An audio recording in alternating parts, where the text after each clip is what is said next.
memberikan tanah, setelah itu orangnya maksa memberikan tanahnya itu, maksudnya sampai nangis-nangis. Tidak akan diterima itu nangis-nangis. Ada orang itu sampai dia rumah sakit, seorang ibu di rumah sakit, anaknya datang, saya belum bisa nerima, istikharah dong kalau wakaf dan sebagainya, saya tidak gampang. Nangis-nangis minta diterima. Akhirnya sudah, karena sudah maksa anaknya, saya terima, bismillah saya terima. Setelah terima tuh sorenya meninggal dunia. Saya takziah, kaget. Rumahnya kecil, fakir begini. Lah ini gimana? Jangan-jangan ibu ini hawa nafsu. Ternyata Pak, hawa nafsu jangan-jangan memberikannya. Tidak Bu ya, kami semua anak-anaknya yang mendukung. Karena ini adalah harta yang dicari ibu. Ibu pengen hidup enak di akhirat, maka kami setuju semuanya. Padahal anaknya adalah orang yang ada jualan ini, jualan itu dan sebagainya. Berarti apa? Sang ibu juga memikirkan selain pada anaknya. Cuman anaknya terdidik dengan baik. Oh ternyata cuman itu saja kekayaannya. Terus kamu apain? Saya jualan kecil-kecilan ya, kopi apa di pinggir ini, itu semuanya. Ajib. Bener nih, bukan karena paksa. Sampai ada sebagian tak panggil satu-satu. Betul. Iya Bu, ibu saya, masya Allah, ibu saya ajib. Jadi anaknya yang mendukung, padahal hartanya cuma itu saja. Tidak lama kemudian suaminya, bayangkan, setelah begitu suaminya punya tanah satu-satunya. Bu ya, saya tidak mau kalah dengan istri saya. Pak, tolong anaknya dipikir sebelum saya terima. Tidak lagi-lagi yang nyuruh anak saya. Setelah itu suaminya ngasih ke tanah, dan subhanallah, lihat anak-anaknya bakal anak hebat. Kenapa? Nggak merepotkan ibunya malah dukung. Nah, seorang ibu bisa saja khawatir, tapi kalau anak tidak kita didik, lihat, nggak akan mengerti. Selalu akan berkata, kami kurang mama, sampai ibunya nggak bisa sedekah. Dan bagaimana sebenarnya ya, untuk kita mudah sedekah itu sederhana. Kuncinya adalah gaya hidup Anda benahi. Ingat, orang kaya raya gaya hidupnya ngaco, mobilan ini susah sedekah. Dia mau sedekah bangun masjid mikir mau ganti mobil. Maka bayang, coba aja orang biarpun kaya raya, tapi kalau gaya hidupnya tidak mengikuti cara Nabi, sok-sokan, gaya action, lihat susah sedekah. Karena apa? Mau mikir sedekah, mikir ganti mobil, ada mau produk, baru sedekah, mau transfer di handphonenya ada mobil terbaru tahun ini, batal. Padahal mobil sudah banyak berjejer. Maka gaya hidup perlu dibenahi. Nah, dari gaya hidup yang benahi inilah akan mengukur bahasa anak kita sudah cukup. Lah kalau mikir cukup nanti, wah, punya rumah harga 1 miliar sudah cukup belum anak saya? 2 miliar belum cukup, tidak ada ujungnya. Makanya ini gambarannya dulu. Baik. Jadi ada orang bersedekah dengan hawa nafsu. Karena marah dengan anaknya atau apa, ya sedekah semuanya. Oh, saya tidak terima juga. Kemarin ada orang mau dekah. Ada orang punya punya cerai dengan suaminya. Kemudian kan ada konflik dan sebagainya, tiba-tiba kok malah sedekah tanah. Saya tanya, Anda sedekah tanah, bagaimana urusan anakmu? Saya nggak boleh langsung nerima, tapi anaknya sengsara, nggak boleh. Nah, para ustadz pun juga waspada. Jangan sebagian ustadz nggak apa-apa, yang penting ini dulu, nanti anakmu menjadi kaya. Woi, kurang ajar ustadznya. Oh ini ustadz harus perhatikan dong. Nabi waktu ada orang sedekah, ya Rasulullah, aku punya kebun terbagus yang aku miliki, aku serahkan kepadamu untuk kau letakkan di mana ya Rasulullah. Ternyata Nabi mengatakan apa? Sebagian kasihkan untuk pamanmu dan bibimu. Rupanya dia lupa paman dan bibinya tidak dikasih.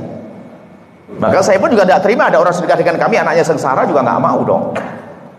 Anaknya kan bagian, jangan kau tinggal anakmu sengsara lalu menjadi orang meminta-minta dan seterusnya, nggak boleh. Hawa nafsu ada. Ada lagi hawa nafsunya apa? Tadi yang ditanyakan, targetnya nggak jelas. Punya rumah satu, mobil satu, kurang kayaknya. Akhirnya nggak sedekah dengan ibunya. Jadi maksudnya adalah cukup hidupnya sewajarnya, itu adalah sudah cukup. Cukup kita kasih modal yang wajar lah. Atau paling tidak dari awal sudah dibagi untuk Allah dan Rasulnya, bukan yang berikan. Misalnya setiap bulan saya dapat 5 juta, berarti sudah saya berikan untuk Allah berapa? Jadi nanti sudah terbagi sendiri. Jadi kalau nurusi kebutuhan anak, apalagi anaknya boros, anaknya gaya hidupnya mewah, nggak selesai. Sehingga ibu susah derma itu gara-gara ini. Bahkan wakaf ibunya gara-gara sertifikatnya belum diwakafkan, dijual sama yang anak. Gara-gara anaknya kita didik cara hidup yang tidak benar. Jadi nggak ada batasannya ibu yang solehah. Yang penting Anda harus sekarang berbuat baik. Anak Anda sekarang belum ada, nggak perlu dibuatin rumah karena masih kecil. Tapi kalau nyicil bolehlah buat rumah aset di sana. Kalau bahasa Jawa dikerenahkan, direncanakan. Setelah itu tapi bukan harus targetnya kaya raya begini, wah ini bahaya. Orang terlalu masa depannya kepanjangan, namanya tulul amal, nggak mau sedekah, ini kurang mewah, kurang bagus, kurang ini. Nah ini kacau. Jadi yang penting anak Anda sudah cukup dan sebagainya, Anda berpikir untuk sedekah secepatnya, jangan ragu. Kemudian juga betul masalah pendidikan, ambil pendidikan terbaik. Terbaik itu maknanya yang paling maslahat bukan untuk dia. Sekolah mahal tidak dilarang, tapi yang dilarang adalah sombong-sombongan dalam menyekolahkan anak. Sekarang action loh ya, ada sekolah mahal. Itu rupanya action ibunya. Sampai suatu ketika saya kaget, seorang ibu banyak utang dan sebagainya, ngeluh kepada kita dan sebagainya. Saya tanya, anakmu di mana? Nyebut sebuah sekolahan. Oh, kaget, ajib. Sudah tahu nyungsep begitu, anaknya disekolahkan, rupanya action. Kemudian kalau sudah sekolah mahal itu apa yang dibicarakan ibu-ibu yang sambil nunggu anaknya itu adalah bab kuliner, ada pamer tas. Itu modelnya ibu-ibu begitu tuh. Akhirnya yang melarat ikut-ikut gaya kaya, dipikir kalau kumpulan kaya langsung kaya. Suami yang nyungsep ya, banyak utang akhirnya. Gaya hidup yang nyeksa, gaya hidup nyeksa betul. Sudah kebayang kalau orang gak ada hidupnya tinggi, susah bersedekah. Tapi orang yang ikuti gaya hidup Nabi, kaya raya tapi tetap dengan kesederhanaan. Pakai mobil mewah bukan dilarang, tapi karena kebutuhan, bukan karena pamer. Saya butuh mobil mewah karena mungkin safety bagi dia atau apa. Dan saya oke. Tapi kalau sudah masuk kesombongan, dia nggak bisa bersedekah, susah. Sedekah pun akan pamer. Semoga Allah menjaga Anda. Jadi anak Anda boleh Anda sekolahkan apa saja, tapi ingat, sekolah yang menghantarkan pada Allah. Jadi dokter, jadi insinyur, di mana dia berada. Nah, kemudian setelah itu Anda bersedekah secepatnya, jangan ditunda. Kalau nuruti kebutuhan anak, itu bisikan setan juga. Anak rumah, anak 3, nanti cucuku gimana nanti. Akhirnya nggak bersedekah. Lihat, dan Anda harus yakin bahwasanya setelah Anda memberi, Allah akan beri lebih besar. Tapi dari yang halal ya. Kadang-kadang bahasa ini juga sering disalahkan sebagian orang. Kalau Anda sedekah, nanti akan Allah ganti lebih banyak lagi. Oh, dia punya banyak utang, nggak bayar utang dulu, jangan sedekah ya hamba Allah. Sedekah. Bayar utang wajib, sedekah sunnah. Nah, ini kadang-kadang jangan nipu orang dong, bahaya ini nanti. Wah, sudah punya utang, nanti insya Allah Anda sedekah, utang Anda kebayar. Mana kebayar?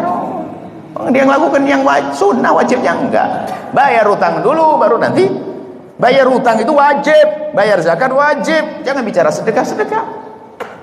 Makanya biasanya kalau ada orang sedekah banyak, saya tanya, punya utang jatuh tempo belum? Buya, saya punya utang memang, cuman utang saya sudah saya rencanakan dengan usaha ini.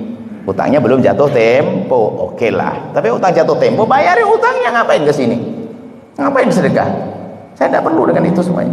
Bahkan saya lebih cinta Anda bayar utang Anda yang sudah jatuh tempo, karena itu wajib, pahalanya lebih gede daripada sedekah. Sebenarnya banyak hawa nafsu, makanya dalam sedekah sendiri ada ilmunya. Kalau enggak, ya itu gak dapat apa-apa.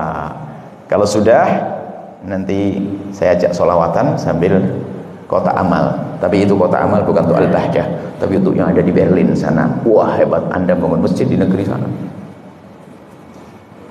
Setelah Anda menyaksikan video ini, jangan lupa berselawat kepada baginda Nabi Muhammad sallallahu alaihi wa alihi wa sahbihi wasallam.